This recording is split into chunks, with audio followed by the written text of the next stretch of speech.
Hey guys, I'm in Lowe's today. I had to get some soil. This is what they got going on. Look at the pretty Christmas trees.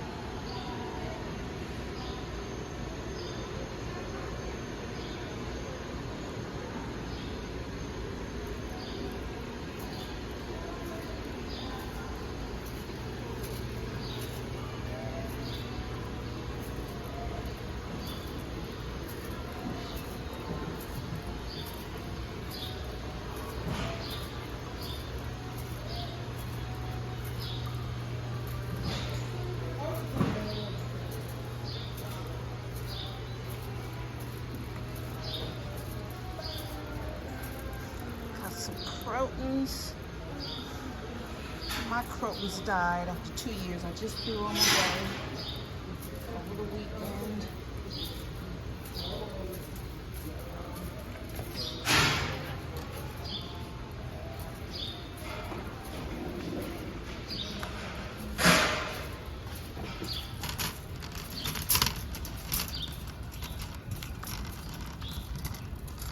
Now I'm out in the garden center.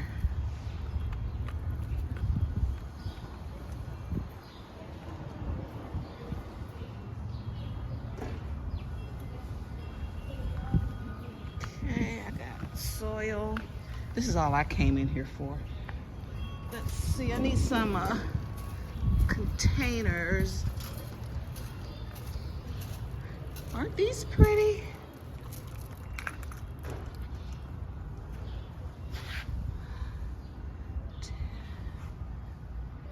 See, how much are these? $12.98. So cute. I love these.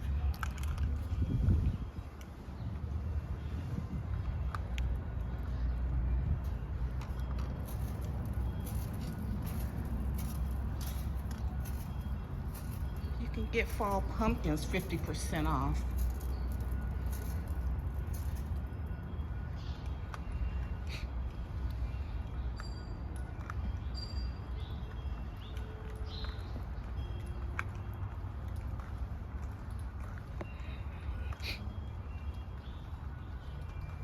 Excuse me, I'm sniffling.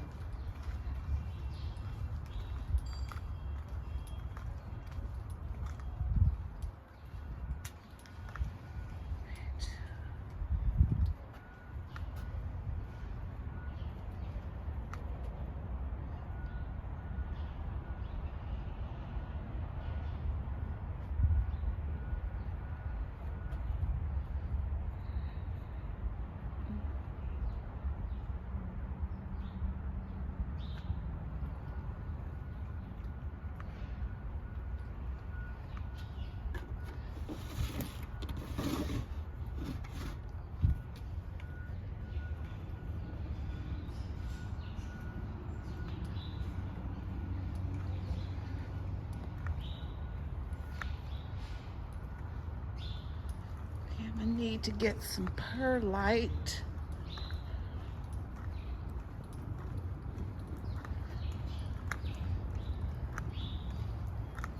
These birds are going crazy in here.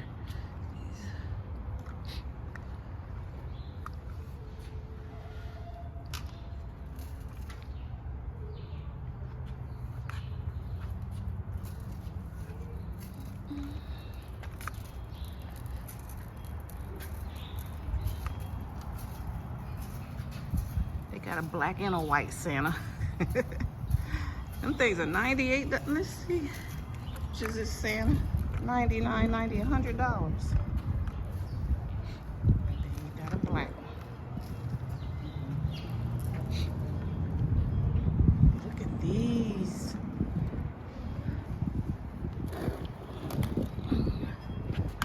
These are $30. It's already in a nice little container. Emerald green arborita. I can never say that. Arboritas, whatever. Y'all know what I'm saying.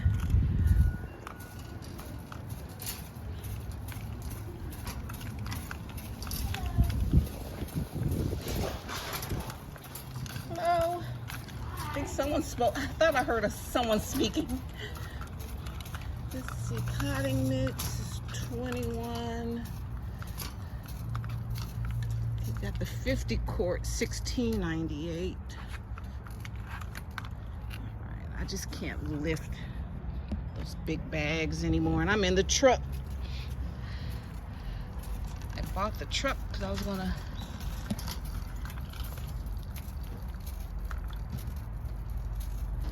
and this man, as I was coming in, helped me load these here. So let's see.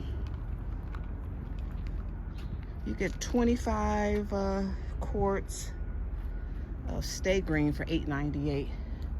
Let me see, I need.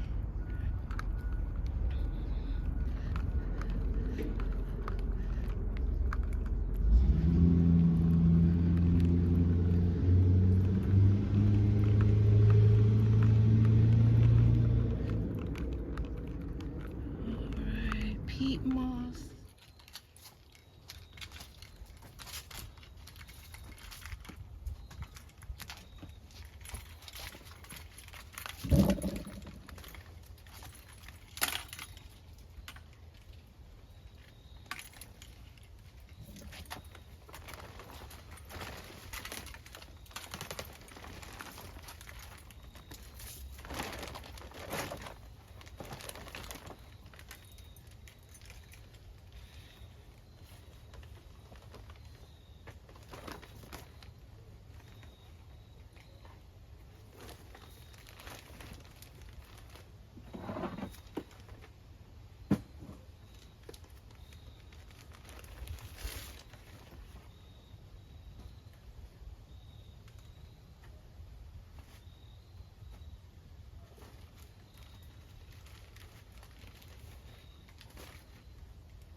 I'm not sure where I want to put all of that soil. Just going to get it in here for now, because I still have to organize the greenhouse. Just got back from Lowe's, and so I like to pick up some some bags every time I go in there. The garden soil was $3.97, $4. The potting mix was $8.98. So I mix them together. And for the garden soil, you know, we need some for the garden. Then I also, if I'm going to use it for potting mix, I add some perlite or vermiculite just to lighten it up. And it's good. All right. So I'm so glad hubby got that little, what do they call these? What do they call these things? I forgot. Because, oh, with the summer when he was laying these pavers, this is what he used to bring that in. So, little wagon. Wagon.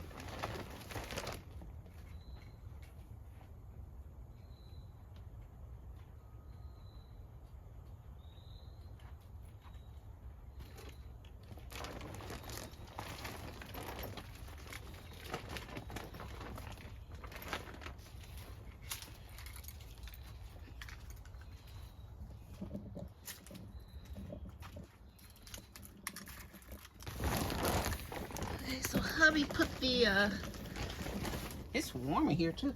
Hubby put these figs in here because we're going to get some freezing weather pretty soon. So we're just going to keep them in here all winter long and see what happens. That one there. So I have a lot of pots, a lot of containers. I'm a container garden, so what do I have? A lot of containers. So probably over the weekend, I'm gonna get in here over the weekend and really give this place a good cleaning, disinfect it. It's a house. This is another household, honey. Gotta keep it clean.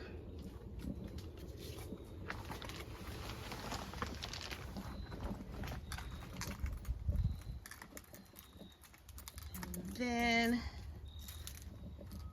you see these tomatoes, they're still producing. I still got pepper plants producing. So everything's looking good. It's 70 degrees today. All this week we're going to get into the 70s. So it might be a good week to do some succession planting. I think maybe, because I don't feel like getting dirty today. So maybe tomorrow I'm gonna put some more bok choy.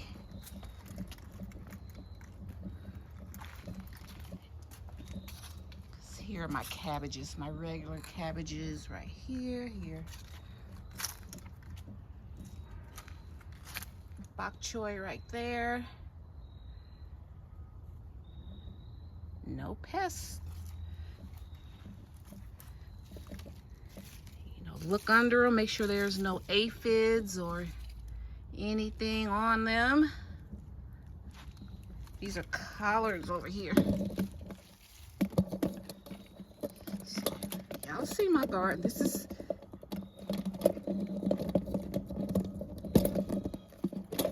that's one thing, this netting, it always grabs onto my tripod here. So that's all I'm doing. I'm not making it hard. The majority of my plants are over here. Aren't these growing up so beautifully? Look at these Morris headings. Aren't they beautiful? Love it. Guys, you know, we're gonna have to go back to the back old school and be more self-sufficient. And as a baby boomer, you know, we try to show the younger generation that you can't count on other people for everything. You know, I knew how to sew, knit, crochet, grow my own food, cook, clean, you know, and if you don't have to, no. But I always wanted the younger generation to know how. And I want y'all to take care of yourselves. You see, folks don't love you, especially this generation. You know, we made it, and people say, why are you a Democrat? Why? Because in the 60s, the Democrats were the only people fighting for working class people, for marginalized people. They were the only ones. No one else wanted us to have a nice place to live. No one else wanted us to have a good job, our kids in good schools. I'm not saying they may have lost their way now, but I'm saying that's what, you know, and I'm down for that. But, you know, am I down for people that aren't trying to help themselves? When someone else is trying to help you, you do your part. So there are people that just like gave up, like, oh, I'm just gonna let everybody else put in the fight. You know, I'm not gonna go to college, or I'm not gonna do good in school. You know, they're the ones who want to make sure that we had good schools to go to. The Democratic Party was just trying to give us a chance. That's all it was, just giving you a shot. And if we failed at that opportunity, they gave us 50 years. We made a lot of advancements. We as a culture should have been further along. So now they're like, hey, 50 years? So then, you know, of course, you're going to get racist now. Say, hey, 50 years, these people haven't done anything. They haven't gained. And we have. Everything we've tried to do to advance our culture, they always sabotaged it. A lot of people, a lot of racists, I'm talking about racists.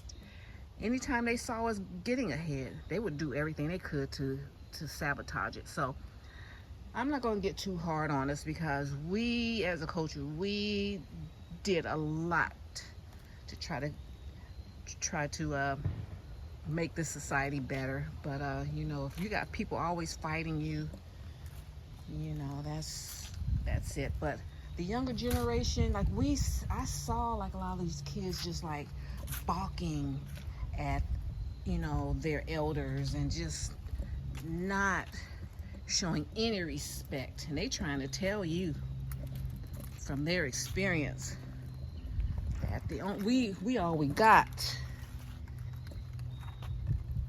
And you know, and I think a lot of the kids growing up in the 80s and 90s, you know, they just wanted,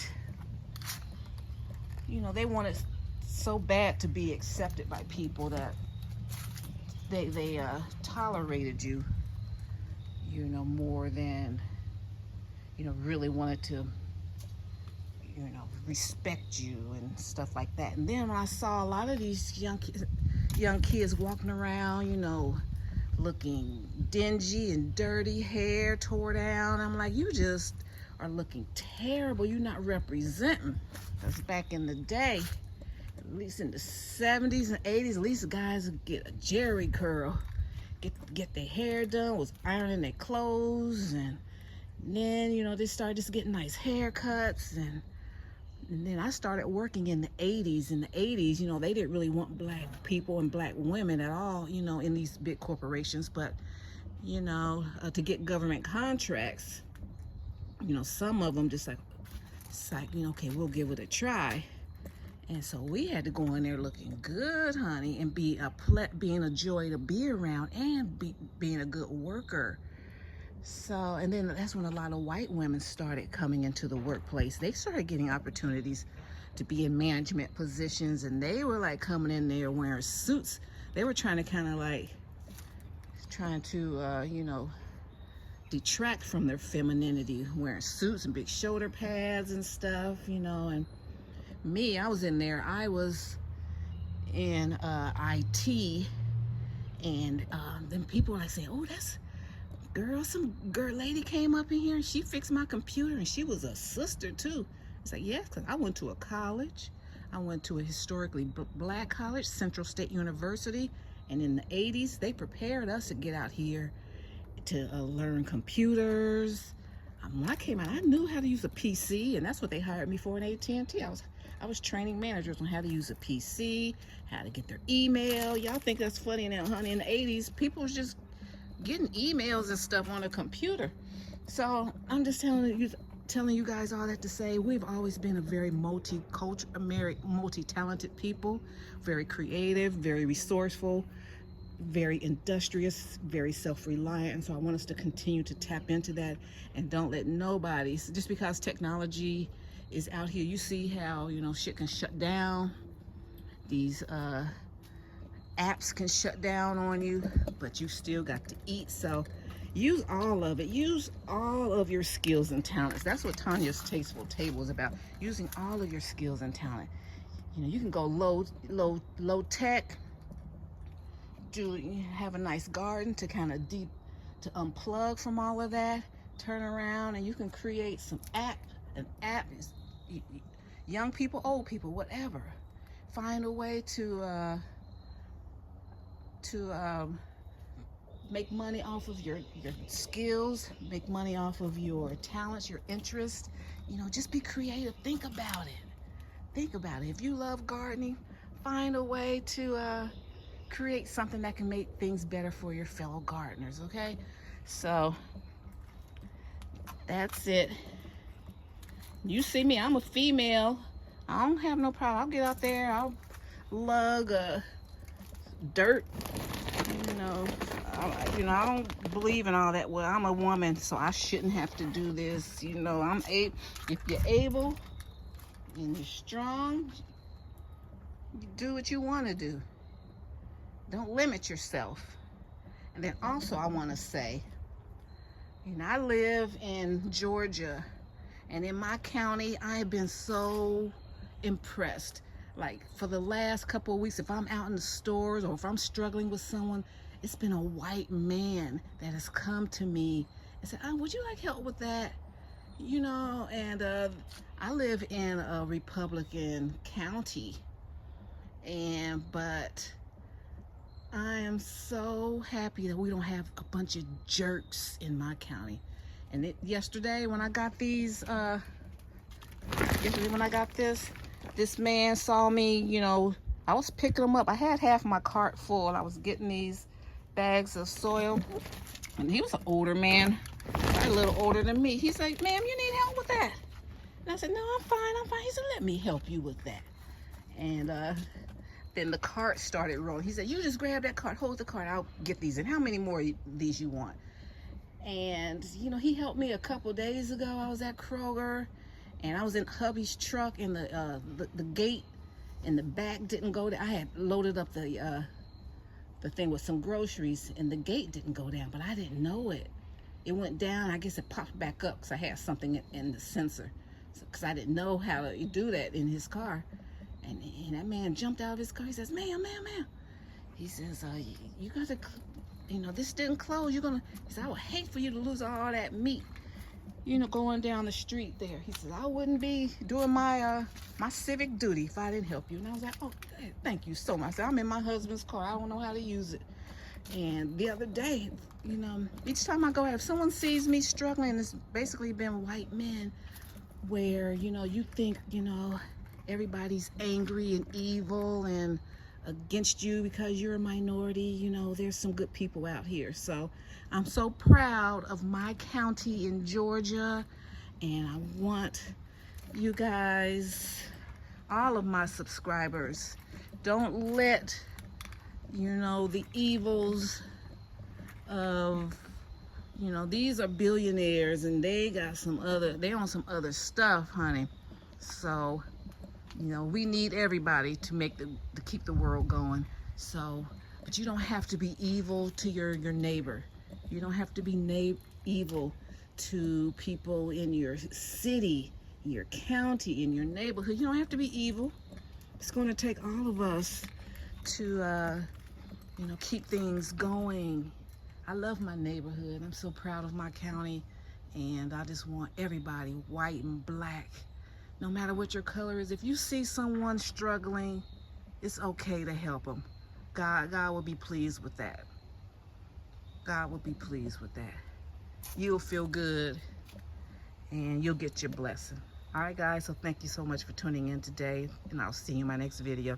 If you like my vibe, hit subscribe and join the Tastemakers, and hit that like button if you like this video, and hit that bell notification. if you're new, so that you'll be notified the next time I upload any new content. All right, see you in my next video. Bye. I'm gonna pick some greens.